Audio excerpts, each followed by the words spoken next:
Subong nga New Year's Day, ato naman i-explore ang isa ka matugnaw nga lugar. Matugnaw ang klima kag matugnaw man sa panulukan. Update niyo ko as we explore one of the newest spots sa Don Salvador Benedicto, ang Bandol and Frost Town. Kung trip niyo magkadto sa matugnaw nga lugar para magpabugnaw, suwak ini para sa inyo. Nahamtang ini sa Barangay Bunga sa Don Salvador Benedicto, sa higad lang sang highway padulong sa Calatrava. Winter Wonderland ang theme sa Frost Town.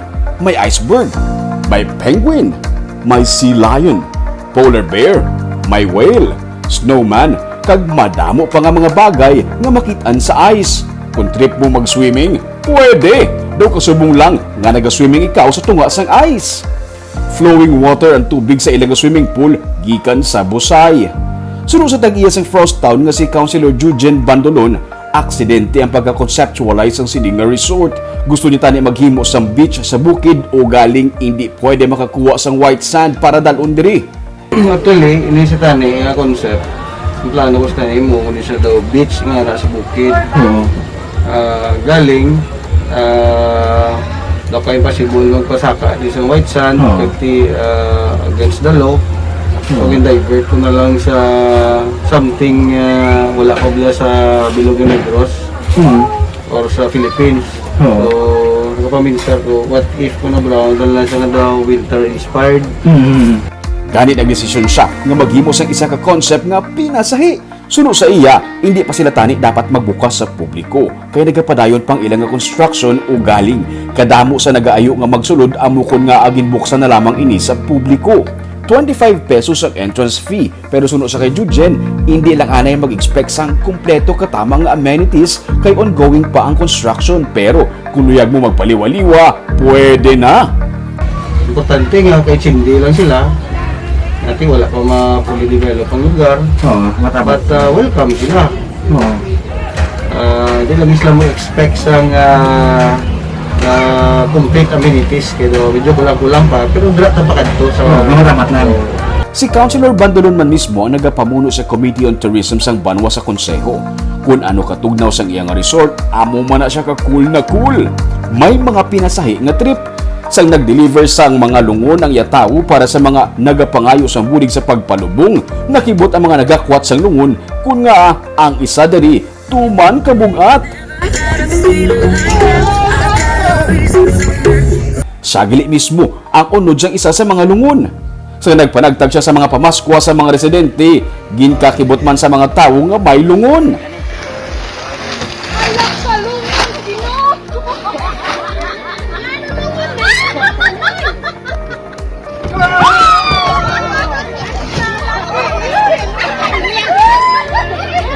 Saman mismo ang unod sang lungon. Para kay konsehal, life is too short para seryosohon ang tanan. Kung kisa, kinahanglan man magpakadlaw. Balik kita sa Frost Town. Sa karon, amat-amat na nga ginakatuan sa mga bisita ang Frost Town, bangod sang naglaptang ang mga litrato sini sa social media. Bisan tumuluong, nagapadulong na diri kuno. Foreigners, dabo niya foreigners. Last time may kanok di nga nagadto siya. Dalaya duway gyud yung girlfriend. Pa-picture sila sa mga duhay kamiga. Tapos linga hindi na kamo pa Amerika kay pareho it's look exactly the same. Ang saya to kuno nga hometown. so na. Kung may gusto magadto di nga hindi maka-afford pa Amerika, so Pididre na lang na tiki lang no. Siyempre, sa kada resort, hindi madula ang kalan-an. May ara man sila sang una, Frost Bites ang ngalan sang ilang restaurant o galing. Hindi sa gusto nga masalaan nga ice cream o kung matugnaw lang ang mga pagkaon ng ilang ginatanyag. Gani iya ini nga ginhingadlan nga, The Frost Bites.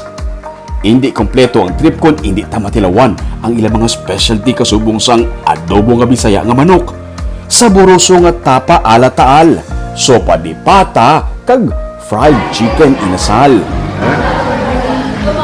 Tuloy.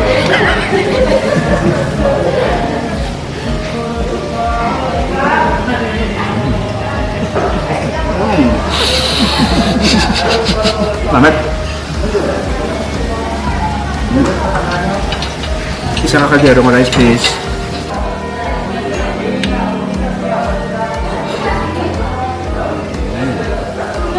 saya gani. Mo nang tatlo ka kadero nga rice gani.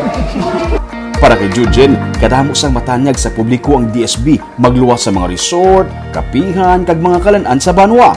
Ang iban diri wala pa naton makitaan. Daw mo pa nga bagay, wala ma-explore sa DSB. Daw pa tamakit daw pa rin, daw pa itanyag ang DSB. May makatime, malagaw ta sa mga lugar na makakita mo diya sa mga trabaho, mga white lady, mga Kimbot na siya ba? hindi ka rin makita.